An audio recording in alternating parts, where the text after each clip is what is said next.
What's up, guys? Hey, I'm back. This is your Cliff Notes for Red Bud World Supercross on America's birthday weekend, the 4th of July. Yes, remember this weekend last year? We had everybody chanting FJB, and Weege was on TV going, listen to that crowd. It was pretty funny. Listen to the crowd.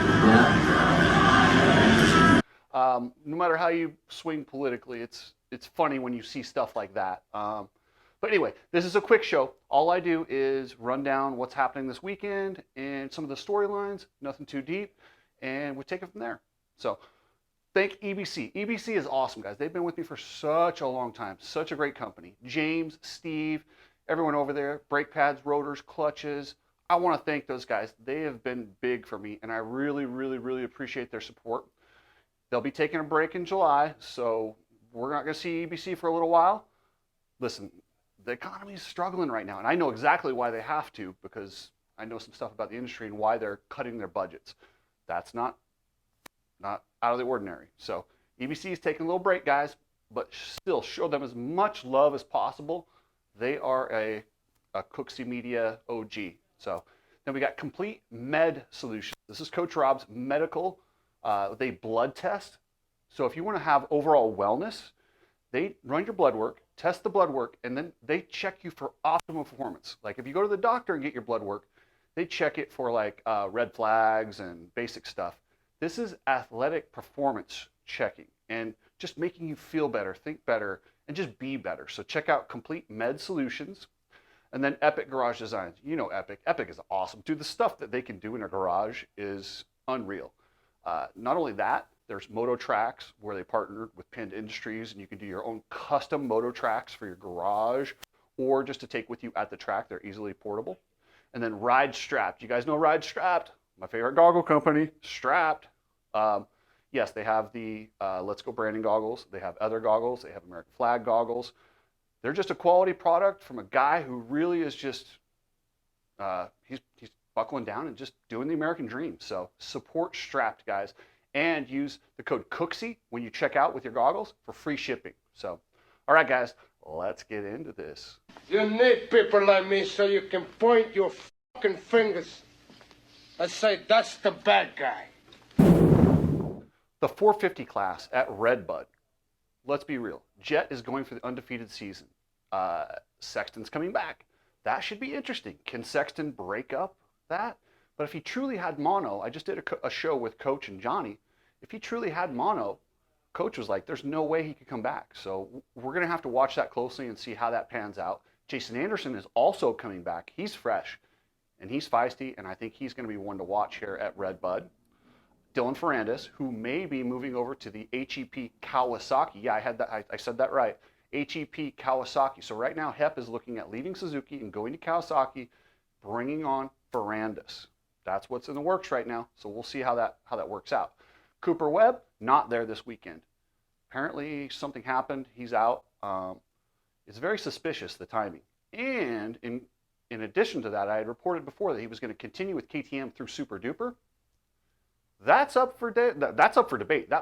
He might be out at KTM before Super Duper. He might be on a Yamaha at Super Duper. So that's something to pay attention to, guys. The plot thickens as we see.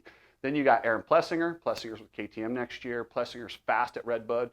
He really wants to get up there and battle and show what he's capable of.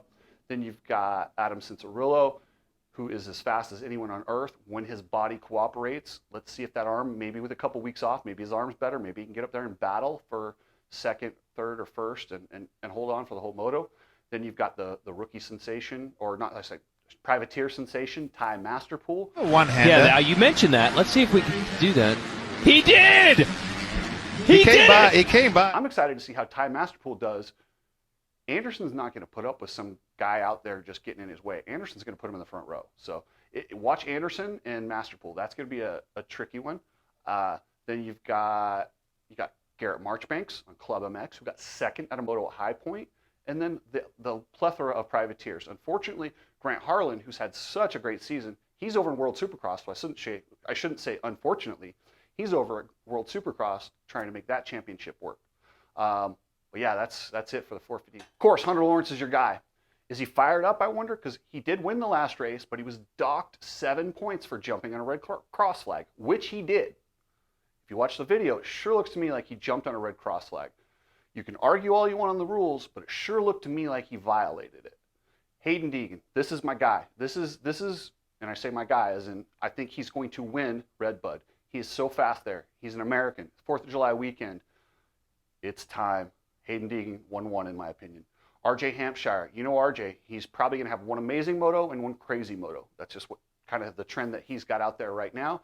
Joe Schmoda, he's always fast at this track. He's not real happy with the Kawasaki, looking forward to getting on his Honda for next year, but I look for him to be up there in the top 3, top 5 battling. Justin Cooper, coming back from that scary, scary neck injury. I'm going to watch him to see how it goes throughout the day. That was a terrifying injury, guys. Like his throat swelled up to the point where he easily that could have been it for him forever, like life, like killed. If your throat swells up, it's terrifying. So watch him, see how he recovers from that. Then you got Levi Kitchen, Max Voland, and the plethora of fast 250 riders out there. So, and then World Supercross. World Supercross will be the opening round. Ken Roxon is your defending champion. You got Justin Brayton, Vince Freese back from his he had an Achilles injury, much like Eli Tomac, had that fixed, and he's back. And then you got in the 250 class, you got Shane McElrath, typically a 450 guy, but over there it's legal to ride a 250. 250 is a premier class over there. 250, McElrath is your defending champion. You got Justin Bogle. The world is great, and I really think you guys should get on board and support this. It's on FS1. I don't know when it is, but check your local listings, support this series, and I'll tell you why. Because they're paying teams and riders the way that those teams and riders should be paid. They're building it as a partnership. This will not hurt American motocross or American supercross. It's going to raise the level. It's going to force promoters to treat them better. It gives them another option. Competition breeds successful series. So no matter how you feel about the World Supercross, if you support it, just know you're supporting the American series also, not just the American promoters. The American promoters don't want you to support it so they can keep doing these shady things that they're doing. So support the series, FS1, and let's build it up, guys. The internet is a fickle, fickle place. Motocross stuff's over. I'm just telling you guys a quick story. So I get back yesterday, check my Instagram, and there's a guy who I'd conversed with a little bit on Instagram who is mad. He's calling me a loser media guy. I mean, he went as far as to tell me that I'm stupid because I've had concussions. I'm stupid because he went for the throat. Instead of being really mad, I was like, wait a second. I get some of the hate from the knuckleheads and Vital and stuff like that, but this is somebody who I'd conversed with a little bit and kind of liked. And I was like, wait a second, what on earth could I have said to make him this angry? So I researched, I couldn't find out. I'm like, I have no idea. So I reached out. I'm like, listen, dude, I feel bad that you're this angry, but I think you've got something wrong. Like, I think you've got your wires crossed somewhere because and he wouldn't tell me exactly. Apparently he said I insulted his artwork, and he said track. It might have come up truck. And I'm like, how would I insult this guy's truck? Well, I was at Barrett Jackson last week, so I'm like, did I insult one of the trucks? And the guy, I didn't know what was going on. I'm like, man, but I feel really bad. I want to make this right. So I kept reaching out. And about an hour later, he reaches out and he says, man, you know what? I think I had it wrong. It wasn't you. Apparently, he was in some sort of a Discord. It wasn't a truck. It was a track that he made for a video game. And somebody named Buzz Cooksey, whoever that is, it's not me, said some super mean things to him, which, come on, like, seriously, people, why do you guys got to be dicks on the internet like that? Like, you don't even know the guy, and he puts all his heart and effort into something. And I'll tell you, it hurts when people come after you for personal things. When it, like, Vital guys, they don't bother me at all because I could care less what they think. Like, but if somebody I know says something, or somebody who says something about like a project or something, when you put your time and effort and really put yourself out there, and somebody just kicks you in the teeth when you're trying to do something cool, that sucks. So I understand why he was so upset.